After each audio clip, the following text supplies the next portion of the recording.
সারাটা দিন বসে বসে খালি মোবাইল টেপে। এত মোবাইল টিপতে কেমন লাগে তোর ভাইয়া? আইলো জ্ঞান দিবার আইলো। আমি সারাদিন বসে বসে মোবাইল টিপি আর উনি খালি কামই করে। কাম না করলাম তাও তোর মতো আজাইরা মোবাইল না পড়ে থাকি না। আজাইরা পেঁচাল না পাইরা কি করে বেড়াচ্ছ সেটা ক।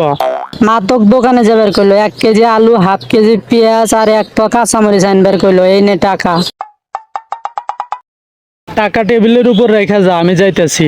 হ্যাঁ, টাকা টেবিলে রেখে যায় আর তুমি বসে বসে মোবাইল টেপো, তাই না? এত পেঁচাল না পাইরা এখান থেকে সর। তুই ঘর থেকে না বাইর হওয়া পর্যন্ত আমি এখান থেকে যাবো না আর পেঁচালো বন্ধ করবো না। তুই তো আমার মাথা গরম করে দিতেছু। দাঁড়া, বাবা কয়া তোর একটা ব্যবস্থা করা লাগবো।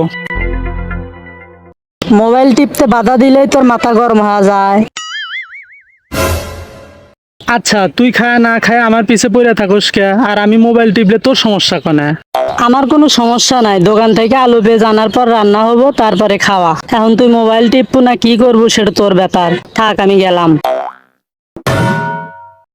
একটু পেঁচাল পাইলে হয়েছে, মাথা মুথা একবার গরম করে দেয়।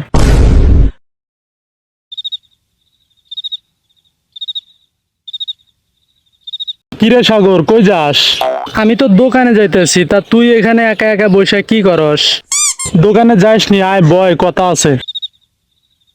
কি কথা কবু ক, বেশি দেরি করবো না, যা কবু তাড়াতাড়ি ক। শুনলাম তুই বলে বিদেশ যাবো, তা কোন দেশে যাইতেছো? এখনো ঠিক করি নাই, তবে চিন্তা ভাবনা করতেছি, দেখি কোন দেশে যাওয়া যায়। অত চিন্তা ভাবনা বাদ দিয়া মালয়েশিয়ায় যা। কে মালয়েশিয়া যাবো কে? আর মালয়েশিয়া গেলে কি লাভ? অন্যান্য দেশের চেয়ে মালয়েশিয়ার আবহাওয়া অনেক ভালো, ওখানে গেলে সুস্থ থাকতে পারবো, আর ওখানে অরিজিনাল আইফোন পাওয়া যায়। আমি কি বিদেশ যাই আইফোনের ব্যবসা করবো নাকি, যে কোন দেশে অরিজিনাল আইফোন পাওয়া যায় আর কোন দেশে কপি আইফোন পাওয়া যায় ওটা তুই আমাকে শুনাইতেছু? টাকার অভাবে বিদেশ যাবো কিসের, কি কোন দেশে গেলে বেশি টাকা কামাইতে পারবো সেটা ক। তা না কয়া কোন দেশে কপি আইফোন পাওয়া যায় আর কোন দেশে অরিজিনাল আইফোন পাওয়া যায় সেটা আমাকে শুনাইতেছে। আরে বন্ধু, তুই এত রাগ করস কে? আমি কইছি দেখে যে তোর যাওয়াই লাগবে, আর কোনো মানে আছে? তুই আর কথাই কইস না, তোর কথা শুনলি আমার রাগ হইতেছে। তুই আমার মাথা মুথা একবার গরম করে দিছু। থাক, আমি গেলাম। আমি এমন কি কইলাম যে সাগরের মাথা এত গরম হইলো? সেটা না হয় বাদ দিলাম, কিন্তু সাগর না করলো দোকানে যাবো, কিন্তু ও না বাড়ির দিকেই আবার গেল। বিষয়টা বুঝলাম না।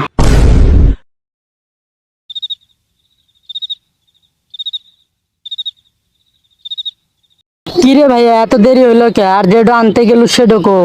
আমার সামনে থেকে সর, মাথা মুথা গরম আছে কিন্তু। তোর মাথা তো অল্পতেই গরম হয়। বেশি পেঁচাল পারিস না, ডাবি দিয়ে কান ফাটায় দেওয়ানি। কিছু না কইতেই তোর মাথা গরম হয়। থাক, ভাত খাস কি দে তাই দেখমুনি।